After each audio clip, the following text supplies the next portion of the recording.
The Fifth Amendment, like all other guarantees in the first 8 amendments, applies only to proceedings in the federal government. Barron versus Baltimore brings it right up. Mm-hmm. And double jeopardy therein forbidden in a second prosecution under authority of the federal government after a first trial for the same offense under the same authority. Hey, wait a minute. What happened up there in the the Weaver case? Didn't they come in with the state and the federal? Yeah. Can't do it. Not according to this. Now, had that attorney or whoever it was been fighting for him brought up Barron versus Baltimore, he would not have been put in double jeopardy, which he was. But doesn't it have to happen one after the other? This was coincidental. Doesn't it apply necessarily to being tried? No, because I'll read what it says. Here, the same act was an offense against the state of Washington because of violation of its law and also an offense against the United States under the National Prohibition Act. The defendants thus committed 2 different offenses by the same act, and a conviction by a court of Washington of the offense against the state is not a conviction of a different offense against the United States, and so is not double jeopardy. See how they got around it? If Congress sees fit to bar prosecution by the federal courts for any act when punishment for violation of state prohibition has been imposed, it can, of course, do so by proper legislative provision, but it has not done so. If a state were to punish the manufacture, transportation, or sale of intoxicating liquor by smaller nominal fees, the race of offenders to the courts of that state to plead guilty and secure immunity from federal prosecution for such acts would not make for the respect of the federal statute or for its deterrent effect.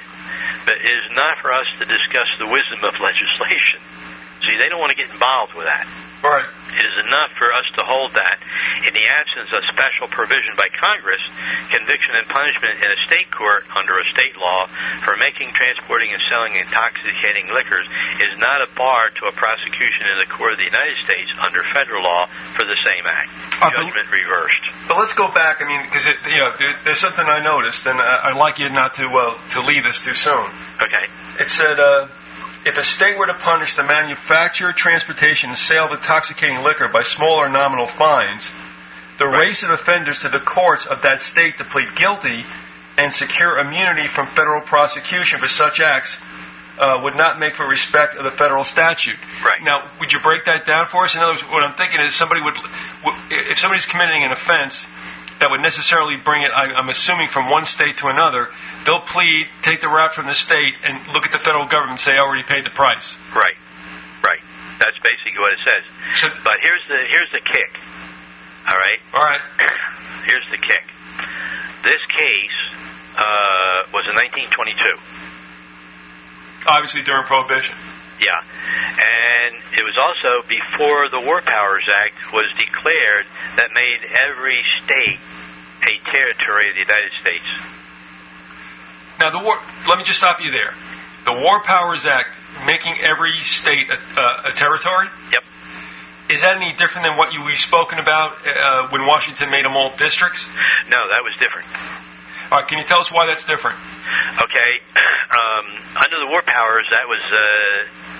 Washington used the first War Powers Act to create the district courts and bring in the Bank of the United States, the first bank of the United States, which was a foreign-owned concern by the Bank of England, and had nothing to do with anybody owning anything in the United States. And I have the actual document here.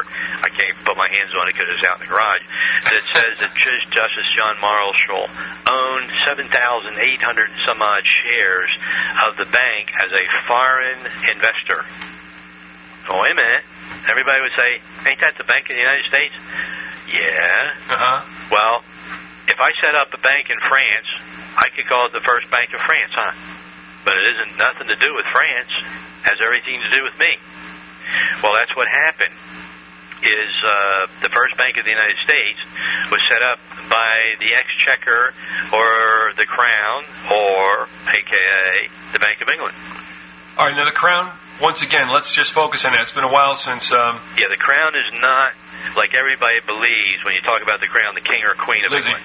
The Crown was that little thing called the City of London where it ruled the king. It gave all the king the money, and it's just like here today. The Federal Reserve is nothing to do with the U.S. government. It is a private consortium of the Bank of England.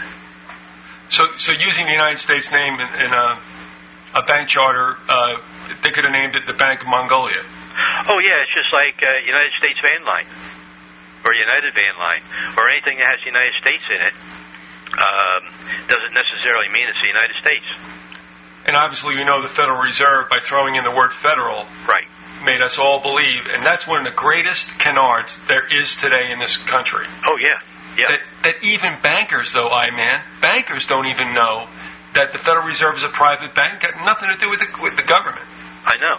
They're just as dumbed down as the people of this country because, after all, they came from the same schools, didn't they? Duh. I know, but when you're in the business, you think that but you know what it is? You're told this, you're indoctrinated, you don't look behind the curtain, and so you go on.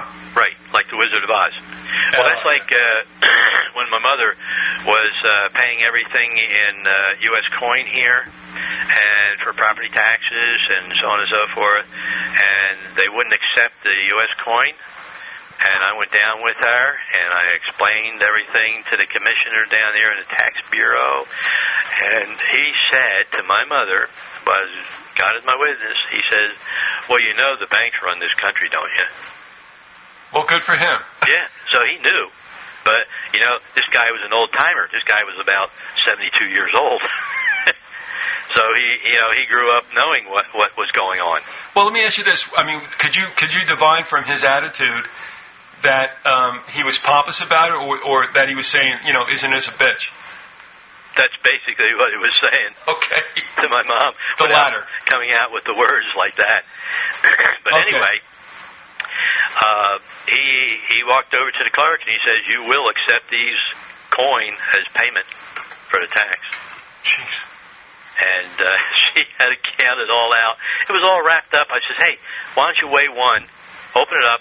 It was got, the Susan B's was $25 in it. And says, open it up, make sure it's got $25 on it, put it on a scale, weigh it, get how many ounces it weighs, put every one on there, and if it doesn't come up to that ounce, you know that there's something wrong.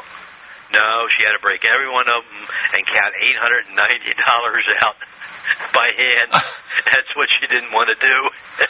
But this guy sat there and he walked away with a little smile on his face and winked at Mom. Oh, that's beautiful. Yeah. Oh. And she paid off in silver then, is that right? No, we didn't have the silver because we didn't want to pay silver at the par value of the Federal Reserve note when it's not at par. So we paid in Susan B. Anthony dollars. All right, now explain to me, why was the Susan Anthony a dollar different? Okay, the Susan B. Anthony is a clad coin. It's counterfeit, like all the other coins you deal with. And it has a 20% value, not numismatic in like a coin collecting.